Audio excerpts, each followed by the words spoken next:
Hey, I'm David Barron. Welcome to The Process, our brand new format. Today I will be co-hosting with our producer, Mike, that you know is the major Sig Slayer host of everything Sig Slayer Station. We'll also have guests on here, John Livesay, who is the guest artist on The Savage Dragon with Brett Booth. And let's get to it. So we're going to start watching this process video of the colors. Is John with us right now, Mike? Yep. All right, John. Here. John, thanks for coming on the show, especially this new format. So it's new to all of us. First and foremost, let's talk about you a little bit. Okay. Where'd you get your start? I like what book was my first book? Well, what book, what company, what year? You know, give us. I got my first gig in 1993 for back then there was a lot of new companies, so I got one. It was Majestic Comics. Oh, okay. And I did a 9-piece trading card that formed into one big image. So it was 9 trading cards formed one image with a bunch of the characters from their universe, and it was over Dan Lawless. He was penciling for Marvel and Malibu and them at the time, and he didn't live too far from me over when I was still outside Detroit. He lived in Grosse Pointe, so he was friends with a good friend of mine, Kirk Jarvin, who was already penciling at Marvel and DC. So I thought I would have got my first piece from Kirk, but I don't know, it just worked out. I got that from Dan. So that was like the summer of 93, and then I didn't get anything else until the spring of 94. So I got into Marvel right then. Okay, and then when did you get involved with Image? When did you get you were part of Extreme, right? Yeah, I started getting stuff from Extreme sometime in 96. I would think maybe the spring. Okay. I was doing a lot of help and fill and stuff. I was still in Detroit, so they were still FedExing me stuff, and it was going, but they said later on, like, oh gee whiz, if you were here, we'd give you way more stuff. And I was like, well, that's a big decision to move across the country. And yeah. So and you're a huge comic book fan. I mean, you collect tons and tons of comics. What was your first comic, and what year was that? I'm pretty sure, if I remember correctly, my first comic I got was Amazing Spider-Man 151. I think I was 4 years old. Oh, wow. I believe, and I'm sure we got it. There was a lot of comic book stores in Detroit, or getting comics at the we call them party stores, but they were they're liquor stores, or like at the pharmacy. There was always the spinner rack of comics, or 7-Eleven, or there's a lot of flea markets. I remember one deli we went to a bunch of times when I was really little. They just had magazines and comics just almost on the ground. Maybe I got it there. I just don't remember. So I still have it. It's very beat up. It's got a great John Romita Senior Spidey cover coming out of the sewer. Okay. Everything. And when you were at Extreme, is that when you met Brett Booth, or when did you first meet Brett? I met Brett. No, I think I met Brett about the year before that, because it was I remember a lot of stuff happened. There was a Chicago con, because I didn't live too far from. I went to a number of Chicago cons back in the 90s because it was only a few hours drive. And I remember that year was the one I met Matt Hawkins. I talked to Rob. I tried talking to Jim Lee because I desperately wanted to get in the Wildstorm. I just did, and it just was not happening at the time. And then they had a bunch of Wildstorm artists at the show, and I just sat next to Brett and just started talking to him. And he was very nice. Yep. And that was the thing I always had. I could always talk to people, and especially comic guys, because I was a endless plethora of comic information and history. So I could sit there and talk to anybody. And he was very nice to me at the time. We were just talking about this and that, and I was way into like how he was drawing at the time. So it was very nice of him. Hey, John, I have a question. I have a question real quick. Go ahead. When did you start? Because you're a proficient inker. You've been in the game for a while now. You said since 93. When did you learn how to use the different inking techniques with the different tools, the brushes, and the different size pens? When I was still living here before I moved, because I was just guessing what people were using. So Scott Williams was the guy. So we were all trying to do what Scott was doing, and like, oh, he does this with quill, and it's this quill. And I did get a little bit of information, or I guess a good amount, because I went to the Kubert school for a year and a half. So we did, all right, these are the brushes real people use, and they also use quills and that. So it was a big transition at that moment where Image hadn't started yet. It was the year before. So everybody was getting away from using a brush and going to quill, because that was going to be the very detailed look. So and then just straight pins. Some people were just using pins. Yes. So when I got a bunch of different quills and just using stuff, and mostly the Hunt 102, which is the main general one everyone uses. But when I did move to California, went to Extreme, and I basically, like, the first thing I did when I moved, I was helping a top cow. And because my roommate Joe Weems was already in the cow, and I was just helping on panels, right? Like after 4 days after I moved there. So I saw what everybody was using, what like Joe was using. Bat would come over our place all the time to see what D-Tron and everyone. So I got to hear everything. So basically, what we really want to know today, though, is what do you use for this piece? So we see there's halftone, we see there's splatter. What were your tools for this piece? I believe for this one, I used I used a few different ones. I used a little bit of Hunt 102. Okay. I think for the more bouncy lines, I used a Hunt 108, which you can get some really nice, thick, juicy to thin. And when you say bouncy lines, explain that to people. Bouncy line quickly. So it's just not one weight going around. So the line go like on the figure, we would call this the holding line. That's your holding line. So you want some bounce to it. Some guy, it depends what style you have. Like an Edward Rizzo would probably use one weight going around, and he has all his black shapes showing where all the depth and shadow is. So for but an Image look, you want some juice to it. You want some bounce where you've got, the little bulb right here going to a super thin, another one. So it just gives it a lot of life. Okay. All right, nice.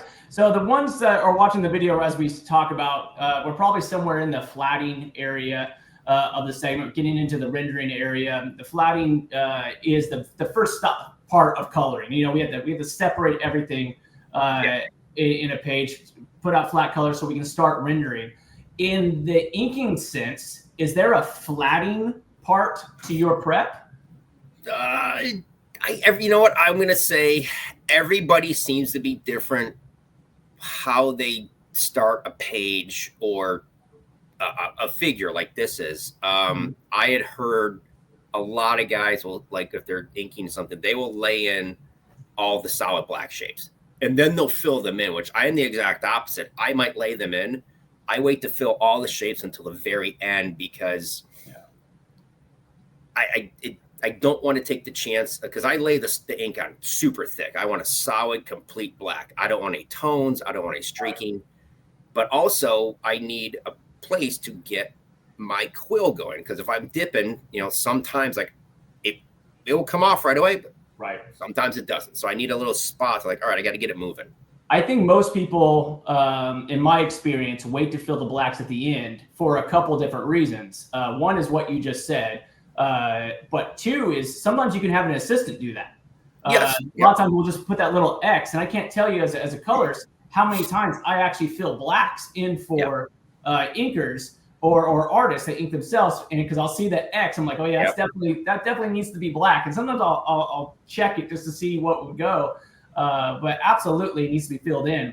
I would say maybe that assistant, for filling in blacks is much like a flatter could be for a colorist. Sometimes you'll have background inkers as well on like type projects. How often did you fill in blacks for others or do background inks for others? Honestly, I didn't. And weirdly enough, I almost started doing that when I was still living here before I moved to California. Michigan or Detroit had a ton of comic book artists. It worked out that way. And there was an inker here, Jeff Albrecht, who was doing stuff at DC. I think at the time he was doing like Justice League Europe, Justice League International over Sal Valetto. And I went to meet him. He didn't live that close to me, so that was kind of I was like, man, I want to drive here. But I did, and I don't know if this was true, but I kind of got the feeling because you go when you do that stuff, whether it's an apprenticeship or assistant, you're hoping to do that for a little bit, and then you move up to the majors. But I know a lot of guys, they will not want you to move up. They want to keep you as the help. And for some reason, everybody needs the help, and as soon as the help graduates, they have to go find new help. Yeah, there's reasons for that, but yeah, no, I totally agree. I just decided not to. I mean, I think the long drive was not helping really me want to do it, but I had help. Like when Joe and I were living together, we pumped out a ton of pages. We had an assistant that worked for both of us because we were doing hundreds and hundreds of pages every year. So he would do both. He would do the tech, all the background or whatever was needed for that page, and fill in the blacks and erase and all that stuff. So for coloring, again, colors have multiple techniques. We have airbrushing, we have hard brushing, texture brushing. We use a lot of cut and grad, all the tools of Photoshop or Procreate. In this piece, people will see definitely some texture brushing, some hard brushing, some soft airbrushing, definitely cuts and grads where you see that little dancing ants that we call it, the little lasso tool. For the ink side, how many different techniques did you think you used? And quickly on that, which one was your favorite to do? Like, which one do you say, like, I can't wait to work on this piece because I get to do such and such? Yeah, I did a number of different, like you just said, I did that a number flicker of different thing you do. I love when you do the flicker thing. Splatter. Yeah. Yep. So for that, on this, it was just mostly black ink, a little bit of white ink to do some highlights. And then I use Zipatone, which is a plastic sheet that you cut out. It's just sticky plastic and you put on, it's clear. And that's what I used on the guns to make. Now, when you use that, was that something that you just said, I want to try it out and I have it and I love the look, so I want to do it with this piece? Is this something that Brett really enjoys in his work? Because I don't see a lot of Zipatone in Brett's a lot work. of guys don't. You can do it in Photoshop. I would rather have it on the original, because when you're at a show or a convention, you want to have that wow factor when they're looking at an original. Like, wow, and everybody is just mystified by the Zipatone. They are. Yeah. So, as but when you see the video and you're watching when I handle the Zipatone part on this one, because the way you used it on the darks, which is very common because that's usually what it's used for, to create those shadows in there, and sometimes texture. I didn't necessarily ignore it, but at the same time, we kind of left it a lot more simple compared to the other pieces. Sometimes for coloring, we'll totally knock it out and make it a color. Sometimes with digital inkers, which I'm not a huge fan of, that John, but if they do have it, one of the advantages of digital inks, if it is on a layer that I can just kind of knock it out completely and manipulate it. One of the things I really appreciate about this piece was the splatter. I know Mike is always into that as well. Well, tell the process quickly in like 10, 20 seconds about the process of when you want to do the splatter properly, because some people will just go to town at it, and I know you are absolute professional about it. Tell that process a little bit. A lot of guys will not use, so I use Frisket, which is a clear, again, a thicker clear film, plastic film that you put over to protect the areas that you don't want to get splattered on, and you have to cut around it with a little X-Acto knife. Most guys won't use that because it is time consuming. I mean, if I had to say a least favorite thing, that would be my least favorite thing about using it. But it's very handy because, man, you don't have to go back and clean up. And some guys won't clean it up. Like, oh, there's splatter. Most splatter on his eyes. It's the worst. David, was this piece ever colored before? So this piece was given to me by John. I believe it was a commission, right, John? A while ago. Yeah, it was years ago. I had it when I saw him, post about it. I just said, man, I love Savage Dragon. I love Eric Larson. I love Brett Booth, and I love John. And so that whole chemistry team, I wanted to color it so much. This was kind of during the pandemic, wasn't it? Yeah. Yeah. So we had that type of thing. A couple little facts. Process season 1, we talked about. We had those pop-up facts that Mike did. One of the crazy things about the Savage Dragon, and again, coming from John, who's a lifelong collector, Savage Dragon started when Eric Larson created it as a kid. I don't know how young, but he created it a long time ago. I'm trying to look in here. It says let's see, 1982 appeared in Graphic Fantasy #1. You don't have that comic, do you? You know what? I weirdly don't know. I have a lot of stuff I don't have. Because you have a lot of stuff. If anyone ever runs into John at a show, one of the best things to do is talk comics with him, especially if you're a fan of collecting some classics. Then it later appeared in 1986. I still have not got my first official comic yet. I was collecting little comics, on the grocery stands, but not anything yet. That was in Megaton #3, a book that I never heard of until Savage Dragon for Image came out. John, any of those books? Nope. For some reason, I somehow missed those. I don't That's know. Okay. Would that be considered rare, John? Because was that a rare book? I don't know. I have to look. They are rare, because of just the way they are. I mean, Savage Dragon's first appearances, you don't see them everywhere. It's still pretty much considered, the Image #1, even though they have the different ads that he's appeared in and things like that. And then, of course, in 1992, Larson made the huge move with some other lesser-known people, with Rob, Jim, Todd. I forget those guys' names sometimes. Hope I pronounced them correctly. No, they're just like the biggest people in comics, and co-founded Image Comics, something that he's still a part of today, with the longest-running